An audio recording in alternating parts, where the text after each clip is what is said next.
one day somebody does something unspeakable to someone else, to someone you hardly knew, and you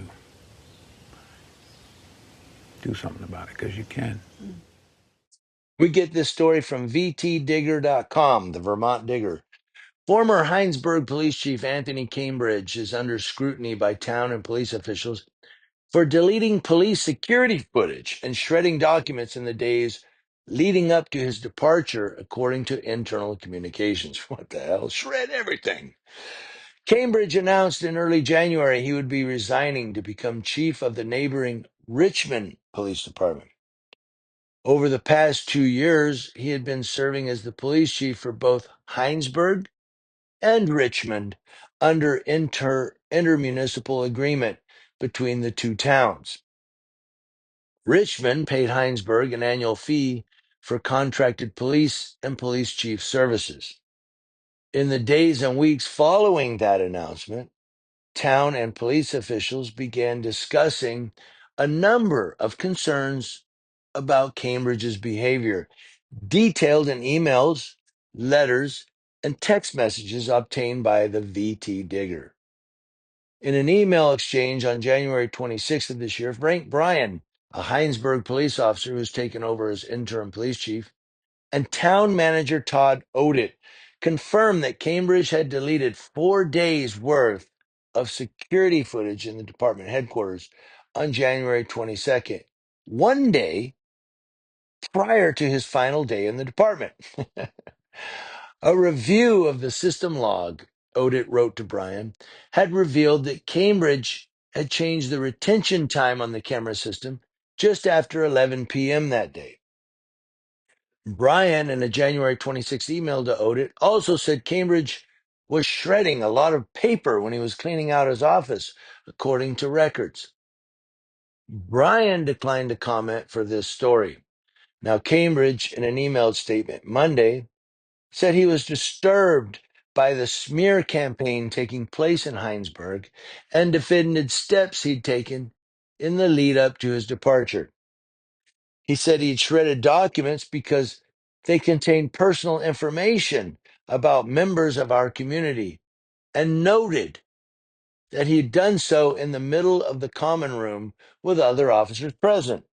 Oh, I did it in public. Cambridge also said he never intended to erase images in the department's video recording system. Yeah. He attempted to change the surveillance system to separate Hinesburg from Richmond cameras, he said. He said, quote, was also previously mentioned that the cameras might be capturing images in parts of the building, so I adjusted the retention time on the cameras to meet those concerns, he said. Now, Cambridge was originally supposed to begin as Richmond's chief on February 18th, but Richmond town manager Josh Arneson told VT Digger last week that Cambridge and the town mutually agreed to push the start date back a week. In an email Monday, Arneson told VT Digger that Cambridge's start date had been moved back to March 4th.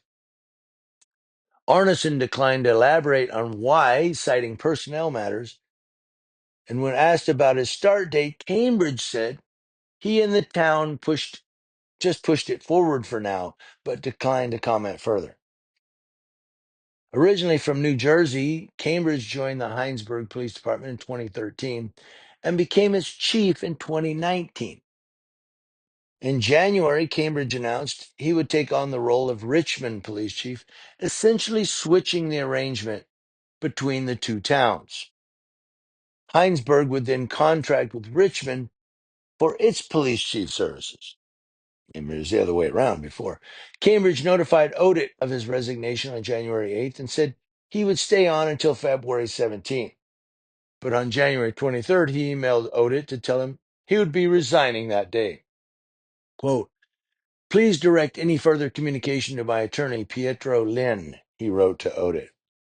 Now, Cambridge said he abruptly quit his position because I had already had a position in Richmond starting in a few weeks, and I could not tolerate the consistent and sustained efforts to undermine me, end quote. After he gave his notice of resignation on January 8th, officers started being contacted directly. False claims were made, and they were given substantial raises without my knowledge, he said. Said he tried to bring these concerns to the select board, but was told he could not contact the select board without the town manager or the assistant town manager's approval. He said it is impossible to effectively run a police department when your efforts are being consistently undermined.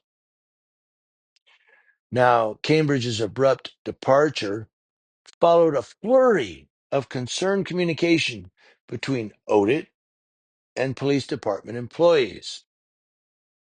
On January 14th, Brett Flansburgh, a former Hinesberg police officer who last week started a new role with the Vergennes Police Department, Vergennes, requested a phone call with Odit.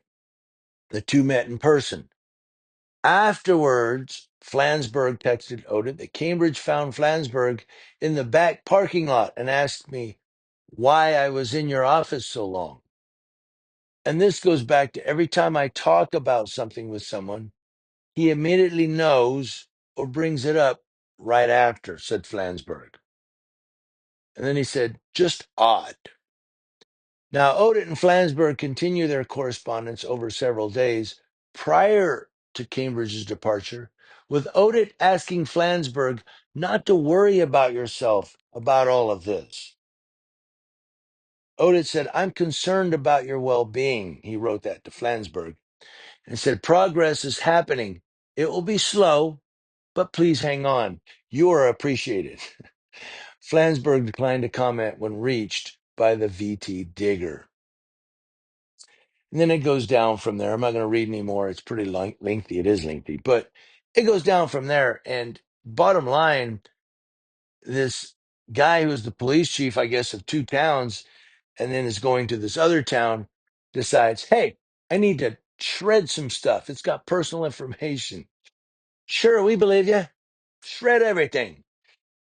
Sounds like this Cambridge police guy, he needs to work up in Washington, D.C. He'd fit right in. Shred everything.